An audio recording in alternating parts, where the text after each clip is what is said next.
और औरतें भी हैं। मुझे समझ में नहीं आता कि हम लोग कैसे मुसलमान हैं,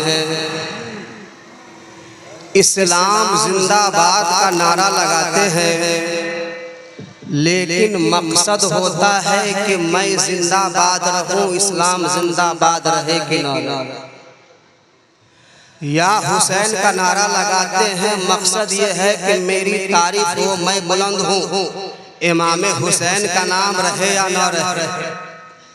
मैं आपसे गुजारिश करता हूँ, आप हजरात जब से पैदा हुए हैं, क्या किसी ने आपको बताया है कि शरीयत इस्लामिया ने औरतों को मस्जिद में नमाज पढ़ने की इजाज़त दी है? दुनिया में अगर सबसे अच्छी जगह है और सबसे अफजलो आला जगह है तो वो और कोई जगह नहीं है, बल्कि अल्लाह तबारक व तआला का घर है, जिसे हम मस्जिद कहा करते हैं।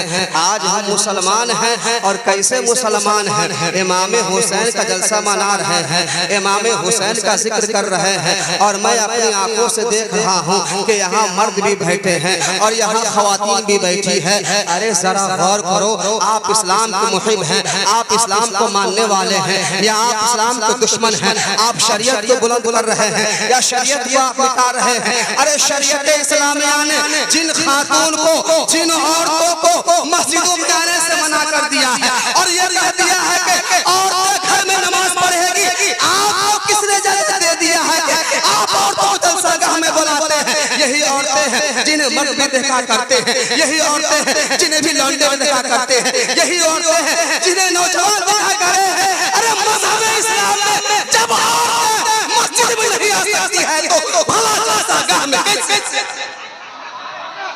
इस्लाम के नाम पर आप डंगा बजाते हैं, इमाम हुसैन की जिक्र कर रहे हैं, और आपको शर्मो हया नहीं है कि आप एक तरफ बैठे हुए हैं और औरतों के एक तरफ बैठाए हुए हैं? अरे सबसे अफजल इबादत अगर नमाज, अगर सबसे अफजल इबादत अगर ईमान के बाद अगर मुसलमान के लिए है तो वो नमाज है। जब मर्द और औरत एक साथ नमाज नहीं पढ़ सकती है तो मर्द औरत एक साथ जलसा कैसे? इसलिए आइंदा मैं आपसे गुजारिश करता हूँ, और मैंने शायद जलसे चिरागा शाह बाबा में कहा भी था कि अगर औरतों को जलसा में बुलाना है तो उनका इंतजाम अलग कीजिए और उन्हें पर्दे में रखिए ताकि किसी मर्द की नजर ना पड़े, और जो उलमाए कराम आते हैं उनकी नजर भी ना पड़े। लेकिन शायद कि आप लोगों ने गौर नहीं किया। फिर मैं वही बात आज दोहरा रहा हूँ कि आप अगर महफिल कायम किया करें, अगर औरतों को सुनाना है तो औरतों का जलसा अलग हुआ करता है, औरतों के लिए मुकर्रर लगाया करती है, औरतों के लिए सब कुछ अलग हुआ करता है। आज मैं क्या देख रहा हूँ कि ये जलसागाह है, ये औरतों के लिए है। अरे इस्लाम ने मर्द को और औरतों को, लड़का लड़की को एक स्कूल में, एक कॉलेज में पढ़ने से मना फरमाया है ताकि बुराइयां दूर हो रहे, ताकि लोग गुनाह से ना करें। और आप इस्लाम को मानने वाले हैं, आप हुसैन को मानने वाले हैं, औरतों को और मर्दों को एक जलसे में बुलाते हैं। इस्लाम इसकी हरगिज़ इजाज़त नहीं देता है। इमाम हुसैन ने ये पैगाम नहीं दिया है कि तुम औरतों को बुला के मेरा पैगाम सुनाना। इमाम हुसैन ने करबला के मैदान से हमें ये पैगाम नहीं दिया है कि जहां हमारा तस्करा हो वो औरतों को घर से बाहर निकाल देना। नहीं दोस्तों, आइंदा ये काम कभी नहीं होगा। इसलिए कमेटी वालों से मैं गुजारिश करता हूँ कि आप औरतों का इंतजाम अलग करें या उनके लिए पिंडाल अलग बनाएं। वो पिंडाल के अंदर पर्दे में रहेंगी, तकरीर सुनेंगे। यहाँ मजमा अलग नजर आ रहा है, वो हमें देख रही है, मैं उन्हें देख रहा हूँ। ये कोई नेक काम नहीं है बल्कि बहुत बड़ा गुनाह। इमाम हुसैन ने हमें करबला से क्या पैगाम दिया?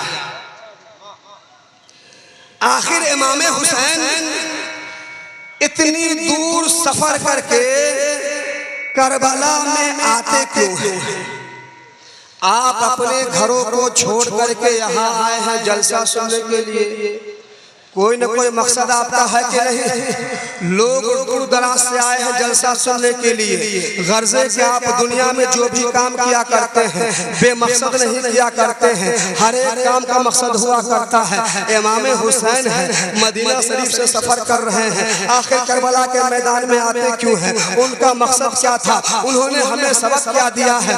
देखे दोस्तों, ये जो जंग हुई है यजीद के दरमियान है और इमाम हुसैन के दरमियान है। ये दो फलसफों का जंग है, ये दो फलसफों का टकराव है। इमाम हुसैन की तरफ एक जमात है और यजीदी की तरफ एक जमात है।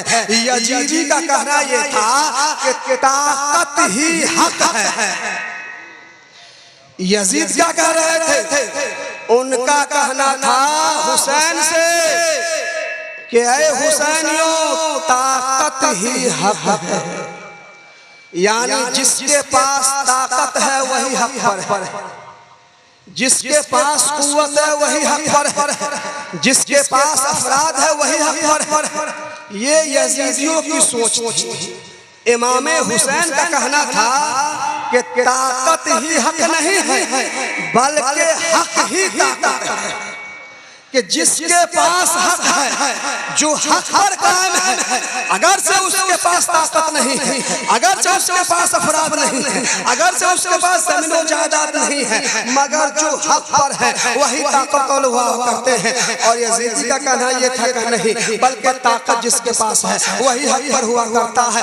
बस यही दो सोच थी। आज भी देखा यह जाता है कि लोग हुसैन का नाम लेते हैं मगर यजीदी वाला काम किया करते हैं। आज इस जमाने में लोग ये देखते हैं कि कौन ताकतवर है, उनका साथ दिया करते हैं। लोग देखते हैं कि कौन जमींदार है, लोग देखते हैं कि किसके पास ज्यादा अफराद है, लोग ये देखते हैं कि किसके पास ज्यादा तादाद है, उन्हीं का साथ दिया करते हैं, लेकिन हकदार का साथ दिया नहीं करते हैं। अरे हमें इमाम हुसैन का नारा लगाते हैं करबला के मैदान से। इमाम हुसैन ने हमें ये दर्ज दिया है कि ऐ मेरे नाना की उम्मतियों, तू ये न देखना कि तादाद किसके पास है, तू ये न देखना कि शख्स के पास है, तू ये न देखना कि ताकत किसके पास है, बल्कि तू ये देखना कि हक किसके साथ है। जिसके साथ हक होगा तुम उसी के साथ। आज लोग गरीबों को दबाते हैं, लेकिन इमाम हुसैन कह रहे हैं कि गरीब मत देखना और अमीर मत देखना, बल्कि तुम ये देखना कि हक किसके साथ है। इसलिए कि हक का साथ दोगे। अगर तुझे मालदार मार भी देंगे और अल्लाह के राह में तुम शहीद कर दिए जाओगे तो शहीद होकर भी हमेशा हमेशा के लिए जिंदा हो पाएंगे। इसलिए इमाम हुसैन जिंदा है।